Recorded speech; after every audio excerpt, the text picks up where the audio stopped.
ഫയകുൻ കുൻ ഫയകുൻ. ഈ പാട്ട് എ.ആർ. റഹ്മാൻ്റെ പ്ലേലിസ്റ്റിൽ എൻ്റെ ടോപ്പ് 10 അല്ലെങ്കിൽ ടോപ്പ് 3 വരുന്നൊരു പാട്ടാണ്. അപ്പോൾ ഇന്ന് അതിനെക്കുറിച്ചൊരു വീഡിയോ കണ്ടപ്പോഴാണ് അതിൻ്റെ അർത്ഥം എന്താണെന്ന് മനസ്സിലായത്. ബി ഇറ്റ് ഇസ് എന്നാണ്. അതായത് അതായിക്കഴിഞ്ഞാൽ അതങ്ങനെയാണ് എന്നാണ് അർത്ഥം വരുന്നത്. അത് പരിശുദ്ധ ഖുർആനിലെ ഒരു വചനമാണ്. വിശുദ്ധ ബൈബിളിലും അത് പറയുന്നുണ്ട്. അപ്പോൾ നിങ്ങൾ ചോദിക്കും എങ്ങനെയാണ് അപ്പോൾ അതാവുക?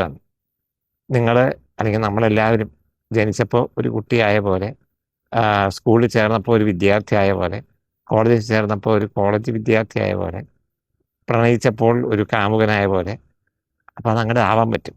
അപ്പോൾ നമ്മളത് ഉള്ളുകൊണ്ട് വിചാരിക്കേ വേണ്ടു. ആ വിചാരം എല്ലാവർക്കും കഴിയുന്നത് വേഗം ഉണ്ടാവട്ടെ. നിങ്ങൾ ആശിച്ചതെല്ലാം നടക്കട്ടെ എന്ന പ്രാർത്ഥനയോടെ നാളെ വീണ്ടും ഒരു വീഡിയോ ആയിട്ട് കാണാം. ലോകാ സമസ്ത സുഖിനോ ഭവന്തു.